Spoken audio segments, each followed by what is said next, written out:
What to do if someone is encroaching on your property? If someone is encroaching on your property, you can take legal action to protect your rights. Find out more about the legal remedies available to you, specific situations, and applicable legal actions here. What to do if someone is encroaching on your property? Steps to take if someone is encroaching on your property. 1. Contact the other party. Start by contacting the person responsible for the encroachment. Try to resolve the issue amicably by politely asking them to remove the encroachment. Sometimes, they may have been encroaching on your property without knowing it, and contacting them can help resolve the issue amicably. 2. Legal notice. If the person encroaching on your property does not heed your request, you can send them a legal notice asking them to remove the encroachment within a specified period of time. The notice should clearly state that legal action will be taken if the encroachment is not rectified, and if the person continues to encroach on the property, then you should file a case. 3. Mediation. You can also consider mediation or negotiation to resolve the issue before proceeding with the case. This can involve a neutral third party, which can avoid unnecessary litigation and costs. Mediation helps both parties reach a mutually acceptable solution. 4. Filing a case. If all the above measures fail, you can file a case in a civil court seeking relief such as eviction of the encroachment, restoration of possessions, and compensation for the losses you have suffered.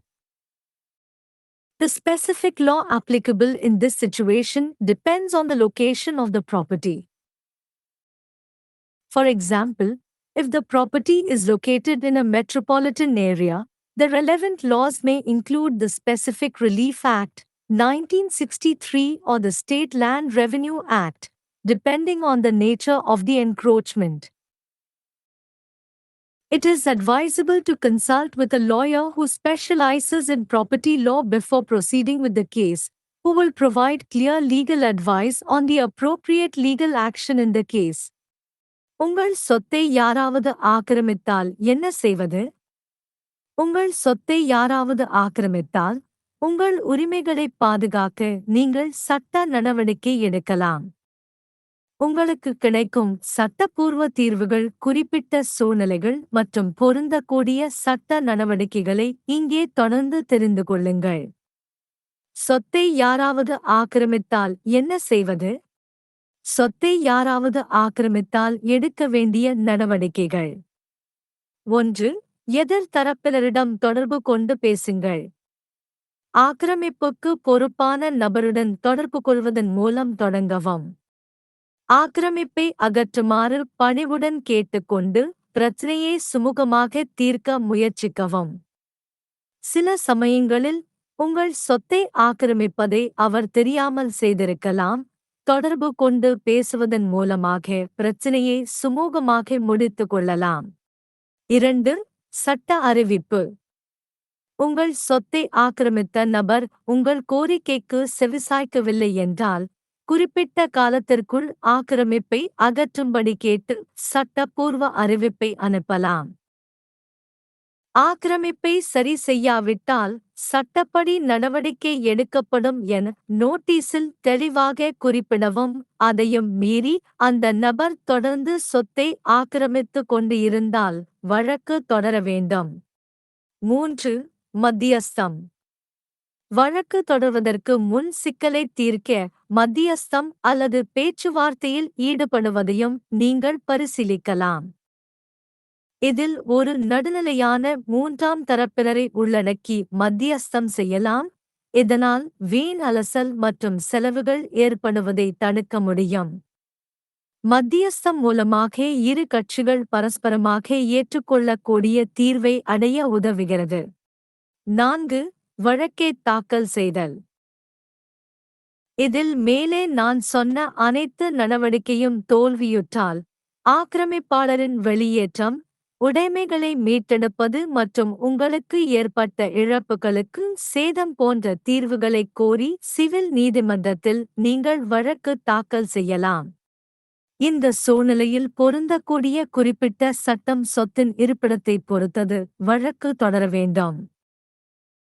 எடுத்துக்காட்டாக, சொத்து ஒரு பெருநகரப் பகுதியில் அமைந்திருந்தால், அத்துமீறலின் தன்மையைப் பொறுத்து, தொடர்புடைய சட்டங்களில் குறிப்பிட்ட நிவாரணச் சட்டம் 1963 அல்லது மாநில நில வருவாய்ச் சட்டம் ஆகியவை அடங்கும்.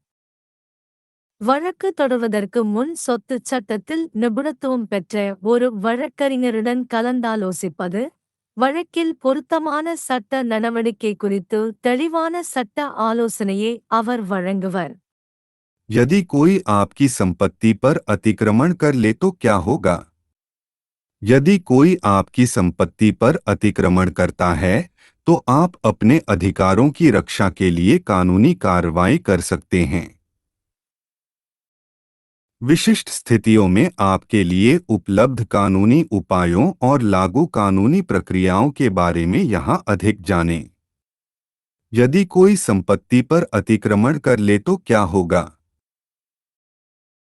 यदि किसी ने संपत्ति पर अतिक्रमण किया तो कार्रवाई की जाएगी। एक विपरीत पक्ष से संवाद करें। अतिक्रमण के लिए जिम्मेदार व्यक्ति से संपर्क करके शुरुआत करें।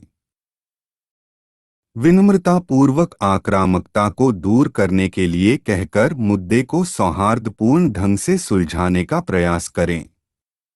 कुछ मामलों में हो सकता है कि उसने अनजाने में आपकी संपत्ति पर अतिक्रमण कर लिया हो और संचार से समस्या का समाधान आसानी से हो सकता है।